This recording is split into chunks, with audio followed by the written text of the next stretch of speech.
Hello everyone, എല്ലാവർക്കും pathways അക്കാദമിയുടെ daily news അനാലിസിലേക്ക് സ്വാഗതം.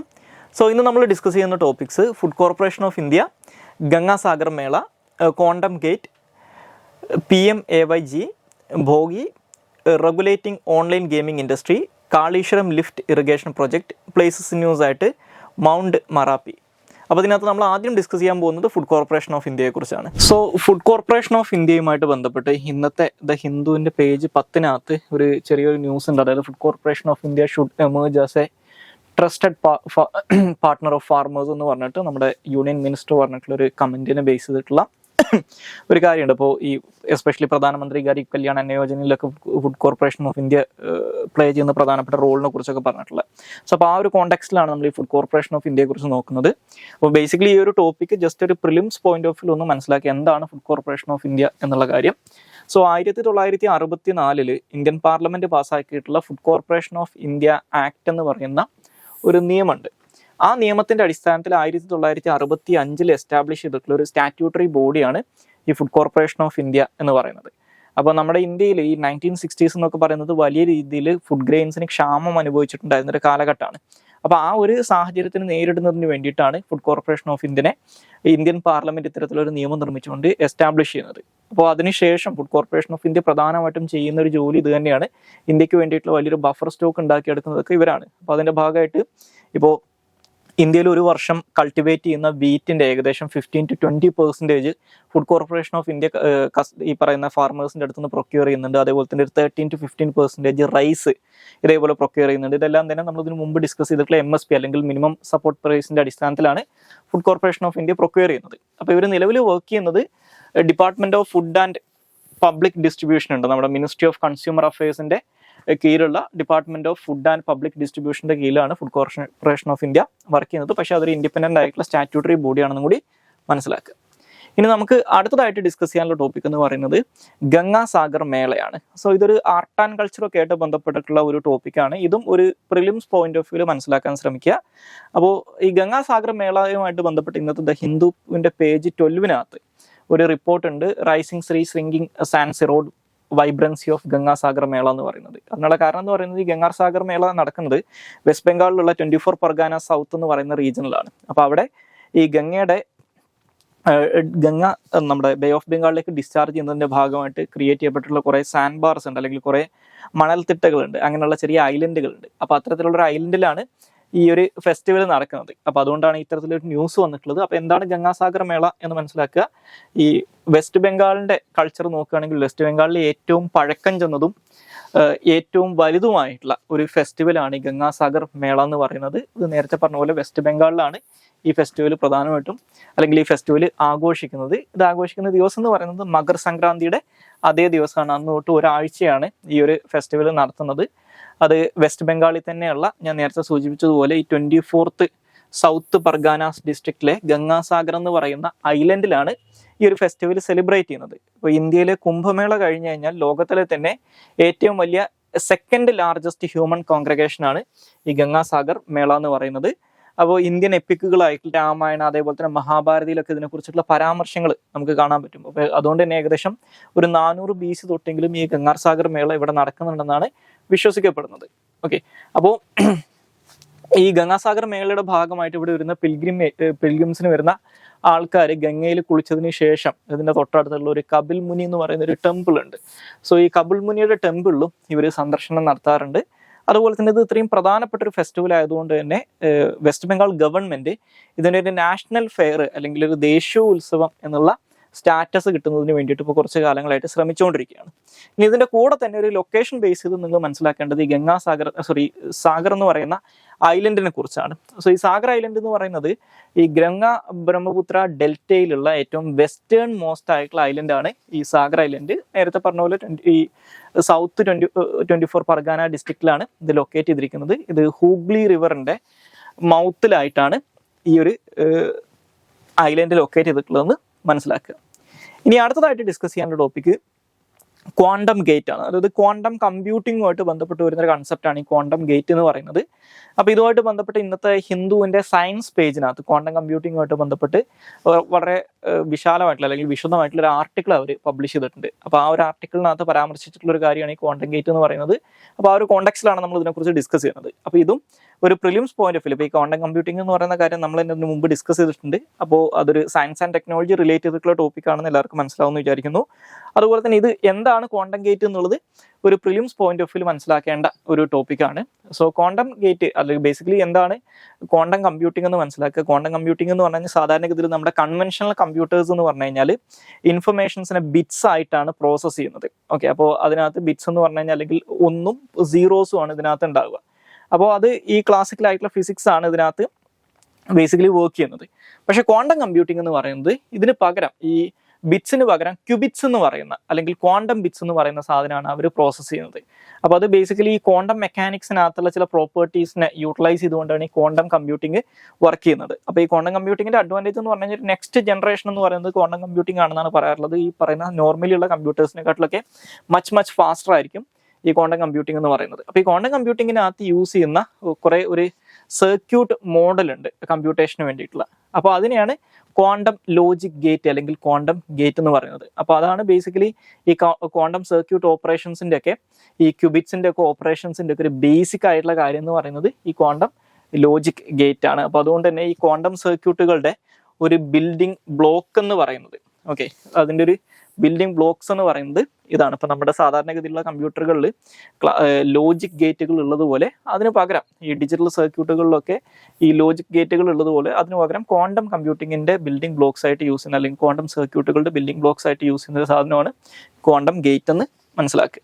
അപ്പോൾ ഈ ക്വാണ്ടം കമ്പ്യൂട്ടിംഗ് എന്ന് പറയുന്ന ടെക്നോളജി വളരെ പ്രധാനപ്പെട്ട ഒരു ടെക്നോളജിയാണ്. അപ്പോൾ അതിനെക്കുറിച്ചുള്ള ന്യൂസുകൾ വരുന്ന സമയത്ത് ഒന്ന് ഫോളോ അപ്പ് ചെയ്യാൻ ശ്രമിക്കുക. ഇനി അടുത്തതായിട്ട് ഡിസ്കസ് ചെയ്യാനുള്ളത് പ്രധാനമന്ത്രി ആവാസ് യോജന ഗ്രാമീൺ ആണ്, അല്ലെങ്കിൽ PMAY ഗ്രാമീൺ ജി എന്ന് പറയുന്നതാണ്. അപ്പോൾ ഈ പ്രധാനമന്ത്രി ആവാസ് യോജന ഗ്രാമീണിന് ഒരു പുതിയൊരു വേർഷൻ ഗവൺമെന്റ് അനൗൺസ് ചെയ്യാനുള്ള സാധ്യത ഉണ്ടെന്നും അത് അനൗൺസ് ചെയ്യുകയാണെങ്കിൽ നിലവിലുള്ള പ്രധാനമന്ത്രി ആവാസ് യോജനയ്ക്ക് വേണ്ടിയിട്ട് ഗവൺമെന്റ് കൊടുക്കുന്ന ഫിനാൻഷ്യൽ സപ്പോർട്ടിനെക്കാട്ടിലും കൂടുതലായിരിക്കും, ഫിനാൻഷ്യൽ അസിസ്റ്റൻസിനെക്കാട്ടിലും കൂടുതലായിരിക്കും ഈ പുതിയ വേർഷൻ വരാനുള്ള സാധ്യത എന്നും പറഞ്ഞിട്ട് ഇന്നത്തെ ഇന്ത്യൻ എക്സ്പ്രസിന്റെ പേജ് 17 ഒരു റിപ്പോർട്ട് പബ്ലിഷ് ചെയ്തിട്ടുണ്ട്. അപ്പോൾ ആ ഒരു കോണ്ടെക്സ്റ്റിലാണ് നമ്മൾ ഇതിനെക്കുറിച്ച് ഡിസ്കസ് ചെയ്യുന്നത്. അപ്പോൾ ഈ പ്രധാനമന്ത്രി ആവാസ് യോജന എന്ന് പറയുന്നത് നമുക്കറിയാം, ഇന്ത്യ എന്ന് പറയുന്ന രാജ്യത്തിൽ വലിയ രീതിയിൽ ഇപ്പം ഇന്ത്യക്ക് സ്വാതന്ത്ര്യം കിട്ടുന്ന സമയത്ത് വളരെ പോവർട്ടി സ്ട്രിക്കൺ ആയിട്ടുള്ള ഒരു രാജ്യമാണ്. വലിയൊരു ശതമാനം ആളുകൾക്കും സ്വന്തമായിട്ട് വീടൊന്നും ഇല്ലാത്തൊരു രാജ്യമാണ് ഇപ്പോഴും, അല്ലെങ്കിൽ ആ കാലഘട്ടത്തിൽ ഇന്ത്യ എന്ന് പറയുന്നത്. ഇപ്പോഴും നമ്മുടെ ഇന്ത്യയിൽ ഒരുപാട് ആളുകൾക്ക് സ്വന്തമായിട്ട് വീടും കാര്യങ്ങളൊന്നും ഇല്ല. അപ്പോൾ ഈ ഒരു സാഹചര്യത്തിൽ തുടക്ക കാലഘട്ടം തൊട്ടേ ഒരു ഇന്ദിരാഗാന്ധിയുടെ ഒക്കെ സമയം തൊട്ടേ ഇത്തരത്തിലുള്ള പാർപ്പിട പദ്ധതികൾ, അതായത് ആളുകൾക്ക് വീട് വെച്ച് കൊടുക്കാനുള്ള പദ്ധതികൾ ഗവൺമെന്റ് നടപ്പിലാക്കുന്നുണ്ടായിരുന്നു. അപ്പോൾ അത്തരത്തിൽ 1985 ഇന്ദിരാഗാന്ധിയുടെ മരണത്തിന് ശേഷം രാജീവ് ഗാന്ധി പ്രൈം മിനിസ്റ്റർ ആയ സമയത്ത് രാജീവ് ഗാന്ധി ആരംഭിച്ചിട്ടുണ്ടായിരുന്ന ഒരു പദ്ധതിയായിരുന്നു ഇന്ദിരാ ആവാസ് യോജന അല്ലെങ്കിൽ IAY എന്ന് പറയുന്നത്. സോ ഈ ഇന്ദിരാ ആവാസ് യോജന എന്ന് പറയുന്ന പദ്ധതിക്കകത്ത് ചില മാറ്റങ്ങൾ വരുത്തിക്കൊണ്ട് 2016 ഗവൺമെന്റ് ഓഫ് ഇന്ത്യ ആരംഭിച്ചിട്ടുള്ള, 2015 ഇത് പ്രഖ്യാപിക്കുന്നത്, 2016 ആരംഭിച്ചിട്ടുള്ള ഒരു പദ്ധതിയാണ് പ്രധാനമന്ത്രി ആവാസ് യോജന എന്ന് പറയുന്നത്. അപ്പോൾ ഈ പ്രധാനമന്ത്രി ആവാസ് യോജനക്കകത്ത് 2 വേർഷൻസ് ഉണ്ട്. ഒന്ന് ഗ്രാമീൺ വേർഷൻ ആണ്, മറ്റൊന്ന് അർബൻ ആണ്. അപ്പോൾ PMGAY G എന്നും അതുപോലെ തന്നെ U എന്നും പറയും. ഗ്രാമീൺ എന്നും അർബൻ എന്നും പറയും. ഗ്രാമീൺ എന്ന് പറഞ്ഞാൽ ഗ്രാമീണ മേഖലകൾക്കുള്ളവർക്ക് വീട് വെച്ച് കൊടുക്കാനുള്ളതാണ്. അർബൻ എന്ന് പറഞ്ഞാൽ അർബൻ ഏരിയയിലുള്ള ആളുകൾക്ക് വീട് വെച്ച് കൊടുക്കാനാണ്. അപ്പോൾ അന്ന് ഇത് പ്രഖ്യാപിക്കുന്ന സമയത്ത് ഇതിന്റെ ഒരു പ്രഖ്യാപിത ലക്ഷ്യമായിട്ട് പറഞ്ഞിട്ടുണ്ടായിരുന്നത് 2022 മാർച്ച് 31 ഇന്ത്യയിലെ റൂറൽ ഏരിയയിലുള്ള എല്ലാ കുടുംബങ്ങൾക്കും സ്വന്തമായിട്ട് വീട് നൽകുക എന്നുള്ളതായിരുന്നു ഈ പദ്ധതിയുടെ ലക്ഷ്യം പറഞ്ഞിട്ടുണ്ടായിരുന്നത്. പക്ഷേ ആ ലക്ഷ്യം അച്ചീവ് ചെയ്യാനൊന്നും നമുക്ക് പറ്റിയിട്ടില്ല, കാരണം അതിൻ്റെ ഇടയ്ക്ക് ഈ കൊറോണ പാൻഡമിക് ഒക്കെ വന്നതുകൊണ്ട്. അപ്പോൾ നിലവിൽ ഈ പറയുന്ന പ്രധാനമന്ത്രി ആവാസ് യോജന ഗ്രാമീണിന്റെ നോഡൽ ഏജൻസി ആയിട്ട് പ്രവർത്തിക്കുന്നത് മിനിസ്ട്രി ഓഫ് റൂറൽ ഡെവലപ്മെന്റ് ആണ്. ഓക്കെ, ഇനി അടുത്തതായിട്ട് ഡിസ്കസ് ചെയ്യാനുള്ള ടോപ്പിക് എന്ന് പറയുന്നത് ഭോഗിയാണ്. ഭോഗി എന്ന് പറയുന്നത് ഈ പറഞ്ഞ പോലെ ആർട്ട് ആൻഡ് കൾച്ചറുമായിട്ട് ബന്ധപ്പെട്ടിട്ടുള്ള മറ്റൊരു ടോപ്പിക്കാണ്. ഭോഗി എന്ന് പറയുന്നത് ഈ തമിഴ്നാട്, കർണാടക, ആന്ധ്ര ഈ പ്രദേശങ്ങളിലൊക്കെ ആഘോഷിക്കുന്ന പ്രധാനപ്പെട്ടൊരു നമ്മുടെ അഗ്രികൾച്ചറൊക്കെ ആയിട്ട് ബന്ധപ്പെട്ടിട്ടുള്ള ഒരു ഫെസ്റ്റിവലാണ് പൊങ്കൽ എന്ന് പറയുന്നത്. അപ്പോൾ ഈ പൊങ്കൽ ഫെസ്റ്റിവലിന്റെ ഈ 4 ദിവസം നീണ്ടു നിൽക്കുന്ന പൊങ്കൽ ഫെസ്റ്റിവലിന്റെ ഫസ്റ്റ് ഡേ ആണ് ഈ ഭോഗി എന്ന് പറയുന്നത്. സോ ഇത് ഈ തമിഴ് കലണ്ടറിനകത്തുള്ള മാർഗഴി എന്ന് പറയുന്നൊരു മാസമുണ്ട്. ആ മാസത്തിലെ അവസാന ദിവസം കൂടിയാണ് ഈ ഭോഗി എന്ന് പറയുന്നത്. ഇപ്പൊ ഈ വർഷം അത് ജനുവരി 13, അതായത് മിനിഞ്ഞാന്നായിരുന്നു ഈ വർഷം ഈ ഭോഗി എന്ന് പറയുന്ന ഡേ ഉണ്ടായിരുന്നത്. അപ്പോൾ ഇത് സംക്രാന്തിക്ക് തൊട്ടു മുമ്പത്തെ ദിവസം കൂടിയാണ് ഈ ഭോഗി എന്ന് പറയുന്ന ദിവസം. അപ്പൊ നേരത്തെ പറഞ്ഞ പോലെ ഈ പൊങ്കൽ യൂഷ്വലി സെലിബ്രേറ്റ് ചെയ്യുന്ന ആന്ധ്രാപ്രദേശ്, അതുപോലെ തെലങ്കാന, കർണാടക, തമിഴ്നാട്, മഹാരാഷ്ട്ര എന്നീ സ്റ്റേറ്റുകളിലൊക്കെ നമുക്ക് ഈ ഭോഗിയും സെലിബ്രേറ്റ് ചെയ്യുന്നത് കാണാൻ പറ്റും. ഇനി അടുത്ത ടോപ്പിക്ക് റെഗുലേറ്റിംഗ് ഓൺലൈൻ ഗെയിമിംഗ് ഇൻഡസ്ട്രിയാണ്. സോ ഈ ഓൺലൈൻ ഗെയിമിംഗ് ഇൻഡസ്ട്രിയായിട്ട് ബന്ധപ്പെട്ട് ഇന്നത്തെ ദ ഹിന്ദു ന്യൂസ് പേപ്പറിന്റെ പേജ് 7 ഒരു ആർട്ടിക്കിൾ വന്നിട്ടുണ്ട്. സോ ഇതിൽ നമുക്ക് കുറച്ചും കൂടി ഒരു വൈഡർ ആയിട്ട് ഒരു മെയിൻസ് പോയിന്റ് ഓഫ് വ്യൂ മനസ്സിലാക്കേണ്ട ഒരു ടോപ്പിക്കാണ്. അപ്പോൾ GS പേപ്പർ 3 വരുന്ന ഒരു ടോപ്പിക്കാണ് ഈ റെഗുലേറ്റിംഗ് ഓൺലൈൻ ഗെയിമിംഗ് എന്ന് പറയുന്നത്. അപ്പോൾ ഇത് ഡിസ്കസ് ചെയ്യാനുള്ള ഒരു കാരണം എന്ന് പറഞ്ഞു കഴിഞ്ഞാൽ ലോകത്തിൽ ചൈന കഴിഞ്ഞ് കഴിഞ്ഞാൽ ഏറ്റവും അധികം ഇന്റർനെറ്റ് യൂസേഴ്സ് ഉള്ള രാജ്യമാണ് ഇന്ത്യ എന്ന് പറയുന്നത്. ഏകദേശം ഇന്ത്യയിൽ 69 കോടിയോളം ഇന്റർനെറ്റ് യൂസേഴ്സ് ഉണ്ടെന്നാണ് കണക്കാക്കപ്പെടുന്നത്. അതുപോലെ തന്നെ ഇന്ത്യയിലെ ഓൺലൈൻ ഗെയിമിംഗ് ഇൻഡസ്ട്രി എന്ന് പറയുന്നത് വലിയ രീതിയിൽ ഡെവലപ്പ് ചെയ്തുകൊണ്ടിരിക്കുന്ന, അല്ലെങ്കിൽ വളരെ റാപ്പിഡ് പേസിൽ ഡെവലപ്പ് ചെയ്തുകൊണ്ടിരിക്കുന്ന ഒരു ഇൻഡസ്ട്രിയാണ്. അപ്പോൾ അതുകൊണ്ട് തന്നെ ഒരു 2026-27 കാലഘട്ടമൊക്കെ ആകുമ്പോഴേക്കും നമ്മുടെ GDP-യിലേക്ക് ഏകദേശം $300 ബില്യൺ കോൺട്രിബ്യൂഷൻ ഈ ഓൺലൈൻ ഗെയിമിംഗ് ഇൻഡസ്ട്രിയുടെ ഭാഗത്തു നിന്ന് ഉണ്ടാവുമെന്നാണ് പറയുന്നത്. അപ്പോൾ അതുകൊണ്ട് തന്നെ ഈ ഒരു ഇൻഡസ്ട്രീനെ റെഗുലേറ്റ് ചെയ്യുന്നത് വളരെ പ്രധാനപ്പെട്ട ഒരു കാര്യമാണ്. അപ്പോൾ ഇതുമായിട്ട് ബന്ധപ്പെട്ട് ഈ ഓൺലൈൻ ഗെയിമിംഗ് ഇൻഡസ്ട്രി ഇന്ത്യയിൽ ഇത്രയധികം ഡെവലപ്പ് ആകുന്നതിനുള്ള കാരണങ്ങൾ നോക്കിക്കഴിഞ്ഞാൽ, ഒന്ന് ഞാൻ നേരത്തെ സൂചിപ്പിച്ചതുപോലെ തന്നെ ഇന്ത്യയിൽ വളരെ റാപ്പിഡ് ആയിട്ടുള്ള ഇന്റർനെറ്റ് പെനട്രേഷൻ ആണ്. ഇപ്പൊ ഞാൻ നേരത്തെ പറഞ്ഞു, ലോകത്തിൽ ചൈന കഴിഞ്ഞാൽ സെക്കൻഡ് ലാർജസ്റ്റ് അല്ലെങ്കിൽ സെക്കൻഡ് ബിഗ്ഗസ്റ്റ് ഇന്റർനെറ്റ് യൂസേഴ്സ് ഉള്ള രാജ്യമാണ് ഇന്ത്യ. ഏകദേശം 692 മില്യൺ ആളുകൾ, അല്ലെങ്കിൽ ഏകദേശം 69 കോടി ആളുകൾ ഇന്ത്യയിൽ ഇന്റർനെറ്റ് യൂസേഴ്സ് ആയിട്ടുണ്ട്. അതുപോലെ തന്നെ ഇന്ത്യയിൽ ഈ ഇന്റർനെറ്റ് യൂസേജിന്റെ കൂടെ തന്നെ സ്മാർട്ട് ഫോണുകൾ അഫോർഡബിൾ ആയിട്ട് മാറിയതോടുകൂടി വലിയ ഇതിൽ സ്മാർട്ട് ഫോൺ യൂസേജും കൂടിയിട്ടുണ്ട്. അപ്പോൾ അതും ഈ ഗെയിമിങ്ങിലേക്ക് ആളുകൾക്ക് ആക്സസ് കൊടുക്കാൻ കാരണമായിട്ടുണ്ട്. ഇനി മറ്റൊന്ന്, ഇത്തരത്തിലുള്ള ഗെയിമുകൾ, അതായത് ആളുകൾക്ക് കുറച്ചും കൂടി അട്രാക്റ്റീവ് ആയിട്ടുള്ള ഗെയിമുകൾ ഡെവലപ്പ് ചെയ്യാനും അത് പ്രൊമോട്ട് ചെയ്യുന്നതിനും വേണ്ടിയിട്ട് വലിയ രീതിയിലൊരു സ്റ്റാർട്ടപ്പ് എക്കോസിസ്റ്റം, അതായത് ഇത്തരത്തിലുള്ള പല ഗെയിമുകളും പ്രൊഡ്യൂസ് ചെയ്യുന്നത് അല്ലെങ്കിൽ ഇത് ഡിസൈൻ ചെയ്യുന്നത് സ്റ്റാർട്ടപ്പുകളായതുകൊണ്ട് തന്നെ ഇത്തരത്തിൽ വളരെ കോമ്പറ്റീറ്റീവ് ആയിട്ടുള്ളൊരു സ്റ്റാർട്ടപ്പ് എക്കോസിസ്റ്റം ഇന്ത്യയിലുള്ളതും ഈ ഓൺലൈൻ ഗെയിമിംഗ് ഇന്ത്യയിൽ വലിയ രീതിയിൽ വളരാൻ കാരണമായിട്ടുണ്ടെന്ന് പറയാം. പിന്നെ മറ്റൊന്നെന്ന് പറയുന്നത് ഈ മീഡിയാസിൻ്റെയും എൻ്റർടൈൻമെൻറ്റിൻ്റെയും ഡോമിനൻസ് ആണ്. അതുപോലെ തന്നെ ഇതിൻ്റെ എക്കണോമിക് പൊട്ടൻഷ്യലാണ്. അപ്പോൾ ഈ എക്കണോമിക് പൊട്ടൻഷ്യൽ ഉള്ളതുകൊണ്ട് തന്നെ നേരത്തെ സൂചിപ്പിച്ചതുപോലെ ഒരു 300 കോടിയൊക്കെ ഉള്ള ഒരു ഇൻഡസ്ട്രി ആയിട്ട് ഇത് മാറാനുള്ള സാധ്യത ഉള്ളതുകൊണ്ട് തന്നെ മാസീവ് ആയിട്ടുള്ള ഇൻവെസ്റ്റ്മെന്റ് ഈ ഫീൽഡിൽ നടക്കുന്നതുകൊണ്ടും ഇത് വളരുന്നതായിട്ട് പറയാൻ പറ്റും. ഇനി ഇതിന്റെ അഡ്വാൻറ്റേജസ് ആയിട്ട് പറയാൻ പറ്റുന്ന കാര്യങ്ങൾ എന്ന് പറയുന്നത്, ഒന്ന് ഇതിന്റെ എക്കണോമിക് കോൺട്രിബ്യൂഷൻ ആണ്. അപ്പോൾ ഞാൻ നേരത്തെ പറഞ്ഞ വളരെ റാപ്പിഡ് ആയിട്ടുള്ള പേസിലാണ് ഇന്ത്യയിൽ ഈ ഓൺലൈൻ ഗെയിമിംഗ് ഇൻഡസ്ട്രി വളരുന്നത്. ഏകദേശം 27% ഇതിന്റെ ഒരു കോമ്പൗണ്ട് ആനുവൽ ഗ്രോത്ത് റേറ്റ് എന്ന് പറയുന്നത്. അപ്പോൾ അതിനകത്ത് പറഞ്ഞു 2026-27 ആകുമ്പോഴേക്കും ഏകദേശം ഒരു $300 ബില്യൺ ഇൻഡസ്ട്രി ആയിട്ട് ഇത് വളരാനുള്ള ചാൻസ് ഉണ്ടെന്നാണ് പറയുന്നത്. അതുകൊണ്ട് തന്നെ ഇത്തരത്തിൽ വലിയ ഇതിലൊരു ഗ്രോത്ത് പൊട്ടൻഷ്യൽ ഉള്ളൊരു ഫീൽഡ് ആയതുകൊണ്ട് തന്നെ ഇത് ജനറേറ്റ് ചെയ്യുന്ന എംപ്ലോയ്മെന്റ് എന്ന് പറയുന്നത് വളരെ കൂടുതലാണ്. ഇത് വലിയ രീതിയിലുള്ള കൾച്ചറൽ എക്സ്ചേഞ്ചിന് കാരണമാകും. കാരണം ഈ ഓൺലൈൻ ഗെയിമിങ്ങിനകത്ത് പങ്കെടുക്കുന്ന ഗെയിമേഴ്സ് ആയിട്ടുള്ള ആൾക്കാർ പല രാജ്യങ്ങളിൽ നിന്നുള്ള ആൾക്കാരായതുകൊണ്ട് തന്നെ ഈ പീപ്പിൾ ടു പീപ്പിൾ കോൺടാക്ട് ഒക്കെ എൻഹാൻസ് ചെയ്യുന്നത് സഹായിക്കും. അതുപോലെ തന്നെ ഈ സ്ട്രാറ്റജിക് തിങ്കിങ്, അതുപോലെ തന്നെ ക്വിക്ക് ഡിസിഷൻ മേക്കിംഗ് പോലുള്ള ആളുകളുടെ സ്കില്ല് ഡെവലപ്പ് ചെയ്യാൻ ഇത്തരത്തിലുള്ള ഗെയിമിങ്ങുകളൊക്കെ സഹായിക്കുന്നു എന്ന് ചില പഠനങ്ങളൊക്കെ കണ്ടെത്തിയിട്ടുണ്ട്. ഇനി ഇതുമായിട്ട് ബന്ധപ്പെട്ടിട്ടുള്ള ഇഷ്യൂസ് പറയുന്നത് എന്തൊക്കെയാണെന്ന് വെച്ച് കഴിഞ്ഞാൽ, ഒന്ന്, ഇത് വലിയ ഇതിൽ അഡിക്ഷന് കാരണമാകും. മെന്റൽ ഹെൽത്ത് ഇഷ്യൂസ്, സ്ട്രെസ് പോലുള്ള മെന്റൽ ഹെൽത്ത് ഇഷ്യൂസ് ഒക്കെ ഉണ്ടാവാനുള്ള സാധ്യത ഇത് വർദ്ധിപ്പിക്കുന്നുണ്ട്. അതുപോലെ തന്നെ ഓൺലൈൻ ഗെയിമിങ്ങിനകത്ത് വലിയ ഇതിലുള്ള ഫിനാൻഷ്യൽ ഫ്രോഡുകൾ ഉണ്ടാവാനുള്ള ചാൻസ് ഉണ്ട്. സാമ്പത്തിക തട്ടിപ്പുകൾ നടക്കാം. ആളുകളുടെ പ്രൈവസി, ഡാറ്റ സെക്യൂരിറ്റി ഇത് ചിലപ്പോൾ വൾണറബിൾ ആയിട്ട് മാറാൻ അല്ലെങ്കിൽ ഇത് കോംപ്രമൈസ് ചെയ്യപ്പെടാനുള്ള സാധ്യത ഉണ്ട്. അതുപോലെ തന്നെ ഇല്ലീഗൽ ആയിട്ടുള്ള ഓഫ് ഷോർ ഗാംബ്ലിങ്ങിന് ഈ ഓൺലൈൻ ഗെയിമിങ്ങുകൾ യൂസ് ചെയ്യുന്ന ഒരു സ്ഥിതി വരുന്നുണ്ട്. അപ്പോൾ അതൊരു പ്രശ്നമാണ്. ഇതിനകത്തുള്ള എത്തിക്കൽ സ്റ്റാൻഡേർഡ്സ്, ഇപ്പോൾ ഗാംബ്ലിങ്, അതുപോലെ തന്നെ കൂടുതൽ യൂസേജ് ഓഫ് വയലൻസ്, ഇതിൻ്റെയൊക്കെ പ്രശ്നങ്ങളും ഉണ്ട്. അതുപോലെ തന്നെ ഇത് ചില സമയത്തൊക്കെ ഒരു നാഷണൽ സെക്യൂരിറ്റി കൺസേൺ ആയിട്ട് മാറാറുണ്ട്. എസ്പെഷ്യലി ഈ പറയുന്ന ഇല്ലീഗൽ ഓഫ് ഷോർ ഗാംബ്ലിംഗ് ഒക്കെ ആയിട്ട്, മണി ലോണ്ടറിംഗ് ഒക്കെ ആയിട്ട് ബന്ധപ്പെട്ട് ഇത് കണക്ട് ചെയ്യുന്ന സമയത്ത്. അപ്പോൾ ഇതൊക്കെയാണ് ഇതിൻ്റെ ഇഷ്യൂസ് ആയിട്ട് പറയുന്നത്. ഇനി ഇതുമായിട്ട് ബന്ധപ്പെട്ട് ഗവൺമെന്റ് എടുത്തിട്ടുള്ള പ്രധാനപ്പെട്ട മെഷേഴ്സ് നോക്കിക്കഴിഞ്ഞാൽ, ഒന്ന്, 2021 ഇൻഫർമേഷൻ ടെക്നോളജി റൂൾസ് അനുസരിച്ച് ഈ 2021 വന്നിട്ടുണ്ടായിരുന്ന information technology intermediary guidance and digital media ethics rules 2021 അനുസരിച്ച് ഈ ഫീൽഡിലുള്ള ഗവൺമെന്റിന്റെ ഓവർസൈറ്റ് ഗവൺമെന്റ് വർദ്ധിപ്പിച്ചിട്ടുണ്ടെന്ന് നമുക്ക് കാണാൻ സാധിക്കും. അതുപോലെ തന്നെ 2023 നമ്മുടെ ministry of electronics and IT അല്ലെങ്കിൽ മെയ്ത്തി എന്ത് ചെയ്തിട്ടുണ്ട്, ഈ ഓൺലൈൻ ഗെയിമിങ്ങുമായിട്ട് ബന്ധപ്പെട്ടൊരു റൂൾസ് നോട്ടിഫൈ ചെയ്തിട്ടുണ്ട്. ഓക്കെ, അപ്പോൾ ഇതിന് വേണ്ടിയിട്ടുള്ള സെൽഫ് റെഗുലേറ്ററി ബോർഡുകളൊക്കെ എസ്റ്റാബ്ലിഷ് ചെയ്യുന്നതിന് വേണ്ടിയിട്ട് ഉള്ള കാര്യങ്ങൾ ഈ ഒരു റൂൾസിനകത്ത് പറയുന്നുണ്ട്. സോ ഇതൊക്കെയാണ് നമുക്ക് ഇതുമായിട്ട് ബന്ധപ്പെട്ടിട്ടുള്ള ഗവൺമെന്റ് മെഷേഴ്സ് ആയിട്ട് പറയാനുള്ളത്. ഓക്കെ, ഇനി അടുത്തതായിട്ട് ഡിസ്കസ് ചെയ്യാനുള്ള topic Kaleshwaram lift irrigation project ആണ്. ഇപ്പോൾ നമ്മുടെ ഇന്ത്യയിൽ കുറച്ച് കോൺട്രവേഴ്ഷ്യൽ ആയിട്ടുള്ള ഒരു ഇറിഗേഷൻ പ്രൊജക്റ്റ് ആണ്, ഈ സൗത്ത് ഇന്ത്യയിലുള്ളൊരു പ്രൊജക്റ്റാണ് ഈ കാളീശ്വരം ലിഫ്റ്റ് ഇറിഗേഷൻ പ്രൊജക്റ്റ് എന്ന് പറയുന്നത്. അതുകൊണ്ട് തന്നെ ഇതും കുറച്ചും കൂടി ഒരു മെയിൻസ് പോയിന്റ് ഓഫ് വ്യൂ മനസ്സിലാക്കേണ്ട ഒരു ടോപ്പിക്കാണ്. നമുക്ക് GS പേപ്പർ 3 ആയിട്ടും കണക്ട് ചെയ്യാൻ പറ്റുന്ന, ഇറിഗേഷനുമായിട്ട് ബന്ധപ്പെട്ട് കണക്ട് ചെയ്യാൻ പറ്റുന്ന ഒരു ടോപ്പിക്കാണ്. ഇത് ഹിന്ദുവിന്റെ പേജ് 7 അകത്ത് തന്നെ ഇതുമായിട്ട് ബന്ധപ്പെട്ട ഒരു ആർട്ടിക്കിൾ അവർ പബ്ലിഷ് ചെയ്തിട്ടുണ്ട്. അപ്പോൾ എന്താണ് ഈ പ്രൊജക്റ്റ് എന്ന് മനസ്സിലാക്കിയത്, വളരെ പ്രധാനപ്പെട്ട ഒരു വാട്ടർ മാനേജ്മെന്റ് ഇനീഷ്യേറ്റീവാണ്. ഈ കാളീശ്വരം എന്ന് പറയുന്നത് തെലങ്കാനയിലുള്ള കാളീശ്വരം ഏരിയയിൽ ഗോദാവരി റിവറിലാണ് ഈ പ്രപ്പോസ്ഡ് പ്രൊജക്റ്റ് ഇംപ്ലിമെന്റ് ചെയ്യാൻ പോകുന്നത്. അപ്പോൾ ഈ മേഖലയിലുള്ള വാട്ടർ സ്കേസിറ്റിനെ അഡ്രസ്സ് ചെയ്യുക, അഗ്രികൾച്ചറൽ പ്രൊഡക്ടിവിറ്റി വർദ്ധിപ്പിക്കുക, ഇറിഗേഷൻ നീഡ്സിന് സസ്റ്റൈനബിൾ ആയിട്ടുള്ള സൊല്യൂഷൻസ് പ്രൊവൈഡ് ചെയ്യുക എന്നൊക്കെയുള്ള ലക്ഷ്യങ്ങൾ വെച്ചിട്ടാണ് ഈ പദ്ധതി ഇപ്പോൾ വിഭാവനം ചെയ്തിട്ടുള്ളത്. അപ്പോൾ ഈ പദ്ധതിക്കകത്ത് പറയുന്ന പ്രധാനപ്പെട്ട എലമെന്റ്സ് എന്ന് പറയുന്നത് ഒന്നൊരു മൾട്ടിപ്പിൾ റിസർവോയേഴ്സ് ആൻഡ് ലിഫ്റ്റ്സ് ആണ്. ഓക്കെ, അപ്പോൾ അതിനകത്ത് ഈ പ്രൊജക്റ്റിനകത്ത് ഈ പേര് സൂചിപ്പിക്കുന്നത് പോലെ തന്നെ ഒരുപാട് മൾട്ടിപ്പിൾ റിസർവോയറുകൾ, ഈ തടയണകൾ നിർമ്മിച്ചുകൊണ്ട് ഒരുപാട് റിസർവോയറുകൾ ക്രിയേറ്റ് ചെയ്യുന്നുണ്ട്.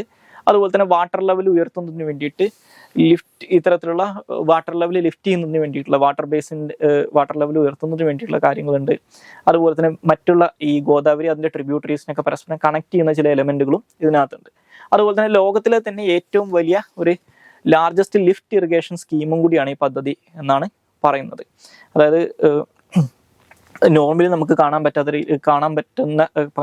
രീതിയിൽ അൺപ്രസിഡന്റഡ് ആയിട്ടുള്ള ഹൈറ്റ്സിൽ ഈ വെള്ളം ഉയർത്തുന്നതിന് വേണ്ടിയിട്ടുള്ള ചില കാര്യങ്ങൾ ഇതിനകത്ത് പറയുന്നുണ്ട്. അതുപോലെ തന്നെ ഇതിന്റെ ഫേസസ് ഓഫ് ഇംപ്ലിമെന്റേഷൻ ആയിട്ട് പറയുന്നത് ഡിഫറെന്റ് ഫേസസ് ആയിട്ടായിരിക്കും ഈ പദ്ധതി നടപ്പിലാക്കുക എന്നാണ് പറയുന്നത്. ഇതിനകത്തുള്ള ഓരോരോ കോമ്പോണന്റിൽ കോൺസെൻട്രേറ്റ് ചെയ്തിട്ടായിരിക്കും ഡിഫറെന്റ് ഫേസസ് നടപ്പിലാക്കുക. ഇപ്പോൾ barrages, pump houses, canals, distributaries, ഇങ്ങനെയുള്ള കാര്യങ്ങളൊക്കെ ഘട്ടം ഘട്ടമായിട്ടായിരിക്കും ഇത് നടപ്പിലാക്കുന്നതെന്നാണ് ഇപ്പോൾ പറയുന്നത്. ഇതിന്റെ സിഗ്നിഫിക്കൻസ് എന്ന് പറയുന്നത് ഇതിന്റെ ലക്ഷ്യങ്ങൾ തന്നെയാണ്. അതായത് ഒന്ന്, വാട്ടർ സ്കേസിറ്റിനെ അഡ്രസ് ചെയ്യാൻ പറ്റും. ഇതിന്റെ സോഷ്യോ എക്കണോമിക് അപ്ലിപ്മെന്റ് ഉണ്ടാകും. അതായത് ഫാർമേഴ്സിന് കൂടുതൽ ഇറിഗേഷനിലേക്ക് ആക്സസ് കിട്ടിക്കഴിഞ്ഞാൽ ബേസിക്കലി ഈ പ്രൊഡക്ഷൻ കൂടും. അത് സോഷ്യോ എക്കണോമിക് ആയിട്ടുള്ള ഡെവലപ്മെന്റിന് കാരണമാകും. അഗ്രികൾച്ചറൽ പ്രൊഡക്ടിവിറ്റി വർദ്ധിപ്പിക്കാൻ ഇത് സഹായിക്കും. അതുപോലെ തന്നെ ഡ്രോട്ട് മിറ്റിഗേഷൻ, ഈ പറയുന്ന ജലലഭ്യത ഉറപ്പുവരുത്തുന്നതിലൂടെ ബേസിക്കലി ഈ വരൾച്ചനെ അതിജീവിക്കാൻ സഹായിക്കും. ഈ വെള്ളം ഇത്തരത്തിൽ തടഞ്ഞു നിർത്തുന്നതുകൊണ്ട് തന്നെ ഗ്രൗണ്ട് വാട്ടർ ലെവൽ ഉയർത്താൻ സഹായിക്കും, അല്ലെങ്കിൽ റീചാർജ് ചെയ്യാൻ സഹായിക്കും എന്നൊക്കെയുള്ള അഡ്വാൻറ്റേജസ് ഇതിനുണ്ട്. ഇനി ഇതിന്റെ ചാലഞ്ചസ് ആയിട്ട് പറയുന്നത് ഒന്ന്, ഇത്തരത്തിലുള്ള വലിയ ഒരു മാൻമെയ്ഡ് പ്രോജക്റ്റ് നടക്കുന്ന സമയത്ത് അത് ഉണ്ടാക്കുന്ന എൻവയോൺമെന്റൽ ഇമ്പാക്റ്റ് ആണ്. അതായത് റിവേഴ്സിന്റെ കോഴ്സ് മാറ്റുക. അപ്പോൾ അതൊക്കെ ബേസിക്കലി എക്കോസിസ്റ്റത്തിനകത്ത് വലിയ ഇതിലുള്ള പ്രശ്നങ്ങൾ ഉണ്ടാക്കും, ഈ എസ്പെഷ്യലി അക്വാറ്റിക് ലൈഫിലും ബയോഡൈവേഴ്സിലൊക്കെ. മറ്റൊന്ന് ഡിസ്പ്ലേസ്മെന്റ് ആൻഡ് റീഹാബിലിറ്റേഷൻ ആണ്. ഇത്തരത്തിൽ തടയണകൾ നിർമ്മിക്കുന്ന സമയത്ത് വെള്ളം കയറുമ്പോൾ കുറെ ആളുകളുടെയൊക്കെ വീടും അല്ലെങ്കിൽ അവരുടെയൊക്കെ ഈ പറയുന്ന തൊഴിലിടങ്ങളൊക്കെ നഷ്ടപ്പെടാനുള്ള ചാൻസ് ഉണ്ട്. അപ്പോൾ അതുകൊണ്ട് തന്നെ ഇത് വലിയ രീതിയിൽ ഡിസ്പ്ലേസ്മെന്റിന് കാരണം. അപ്പോൾ ആ ഡിസ്പ്ലേസ്മെന്റിനെ അഡ്രസ് ചെയ്യുന്നതിന് വേണ്ടിയിട്ട് ഇവർ റീഹാബിലിറ്റേറ്റ് ചെയ്യുന്നതിന് വേണ്ടിയിട്ടുള്ള പദ്ധതികൾ ഗവൺമെന്റ് തയ്യാറാക്കേണ്ടി വരും. മറ്റൊന്ന്, ഇത് ഉണ്ടാക്കുന്ന ഫിനാൻഷ്യൽ ബേർഡൻ ആണ്. ഇതൊരു വലിയൊരു പ്രൊജക്റ്റ് ആയതുകൊണ്ട് തന്നെ ഇതിന്റെ ഫിനാൻഷ്യൽ ആയിട്ടുള്ള വയബിലിറ്റി എന്ന് പറയുന്നതും വലിയ രീതിയിലൊരു പ്രശ്നമാണ്. അപ്പോൾ അതുകൊണ്ട് തന്നെ ഇത് ലോങ് ടേം പ്രൊജക്റ്റ് ആയിട്ട് നമുക്ക് കാണാൻ പറ്റുമെങ്കിലും ഇതിനുള്ള ഇനീഷ്യൽ ഇൻവെസ്റ്റ്മെന്റ് എന്ന് പറയുന്നത് വളരെ മാസീവ് ആയിരിക്കും എന്ന് മനസ്സിലാക്കുക. മറ്റൊന്ന്, ലീഗൽ ആൻഡ് റെഗുലേറ്ററി ചാലഞ്ച് ആണ്. അതായത് ഇതുമായിട്ട് ബന്ധപ്പെട്ട് ഇപ്പോൾ ഈ പറയുന്ന വാട്ടർ റൈറ്റ്സ്, എൻവയോൺമെന്റൽ റെഗുലേഷൻസ്, ലാൻഡ് അക്വിസിഷൻ ഒക്കെ ആയിട്ട് ബന്ധപ്പെട്ടിട്ടുള്ള ലീഗൽ ഇഷ്യൂസ് വരാനുള്ള സാധ്യതകളുണ്ടെന്നും നമുക്ക് കാണാൻ സാധിക്കും. ഇനി ഏറ്റവും അവസാനമായിട്ട് ഡിസ്കസ് ചെയ്യാനുള്ളത് പ്ലേസസ് ഇൻ ന്യൂസ് ആണ്. അത് മൗണ്ട് മറാപ്പിയാണ്. സോ ഈ മൗണ്ട് മറാപ്പി നമ്മളിപ്പോൾ ഡിസ്കസ് ചെയ്യാനുള്ള കാരണം, ഈ മൗണ്ട് മറാപ്പി എന്ന് പറയുന്നത് ഇന്തോനേഷ്യയിലെ സുമാത്ര ഐലൻഡിൽ ലൊക്കേറ്റ് ചെയ്തിട്ടുള്ള ഒരു ആക്റ്റീവ് വോൾക്കാനോ ആണ് ഈ മൗണ്ട് മറാപ്പി എന്ന് പറയുന്നത്. അതിപ്പോൾ റീസെൻ്റ്ലി കഴിഞ്ഞ ഡിസംബർ സ്റ്റാർട്ടിങ് തൊട്ട് അത് ഇടയ്ക്കിടയ്ക്ക് എറപ്റ്റ് ആവുന്നുണ്ട്. അപ്പോൾ ആ ഒരു സാഹചര്യത്തിലാണ് ഇതിനെക്കുറിച്ച് ഡിസ്കസ് ചെയ്യുന്നത്. ഇത് സുമാത്രയുടെ വെസ്റ്റേൺ ഭാഗത്തായിട്ട് സ്ഥിതി ചെയ്യുന്ന ഒരു പടാങ് ഹൈലാൻഡ്സ് ഉണ്ട്. അവിടെ ലൊക്കേറ്റ് ചെയ്തിട്ടുള്ള ഒരു ആക്റ്റീവ് വോൾക്കാനോ ആണ് ഈ മൗണ്ട് മറാപ്പി എന്ന് പറയുന്നത്. ഈ നമ്മൾ പസഫിക്കിൽ കാണുന്ന റിംഗ് ഓഫ് ഫയർ എന്ന് പറയുന്നതിന്റെ ഭാഗമായിട്ട് വരുന്നൊരു മൗണ്ടനും കൂടിയാണ് ഈ മൗണ്ട് മറാപ്പി എന്ന് പറയുന്നത്. സുമാത്രയിലെ ഏറ്റവും ആക്റ്റീവ് ആയിട്ടുള്ള വോൾക്കാനോ കൂടിയാണിത്. അതുകൊണ്ട് തന്നെ ഈ മൗണ്ട് മറാപ്പി, ഈ മറാപ്പി എന്നുള്ള വാക്കിന്റെ അർത്ഥം തന്നെ മൗണ്ടൻ ഓഫ് ഫയർ എന്നാണ്. ഇനി അതുപോലെ തന്നെ ഈ മൗണ്ട് മറാപ്പിയുടെ കേസിൽ മനസ്സിലാക്കേണ്ടത്, ഈ മൗണ്ട് മറാപ്പി എന്ന് നമ്മൾ ഗൂഗിളിലൊക്കെ സെർച്ച് ചെയ്ത് നോക്കുന്ന സമയത്ത് നിങ്ങൾക്ക് മറ്റൊരു മറാപ്പി എന്ന് പറയുന്ന മൗണ്ടനും കൂടി കാണാൻ പറ്റും. അത് ഈ സുമാത്രയുടെ തൊട്ടടുത്ത് കിടക്കുന്ന ഇന്തോനേഷ്യയുടെ മറ്റൊരു പ്രധാനപ്പെട്ട ഐലൻഡ് ആയിട്ടുള്ള ജാവ ഐലൻഡിൽ ലൊക്കേറ്റ് ചെയ്തിട്ടുള്ള ഒരു മെറാപ്പി എന്ന് പറയുന്ന ഒരു വോൾക്കാനോ ഉണ്ട്. ഓക്കെ, അപ്പോൾ അതുമായിട്ട് ഇത് കൺഫ്യൂസ് ചെയ്യരുത്. ബേസിക്കലി മൗണ്ട് മറാപ്പി എന്ന് പറയുന്നത് സുമാത്രയിലാണ്, ഈ മെറാപ്പി എന്ന് പറയുന്നത് ജാവയിലാണ്. അത് മറ്റൊരു ആക്റ്റീവ് വോൾക്കാനോ ആണെന്ന് മനസ്സിലാക്കുക. സോ ഇത്രയും കാര്യങ്ങളാണ് ഇന്നത്തെ ഡെയിലി ന്യൂസ് അനാലിസിനകത്ത് ഡിസ്കസ് ചെയ്യാനുള്ളത്. Thank you all.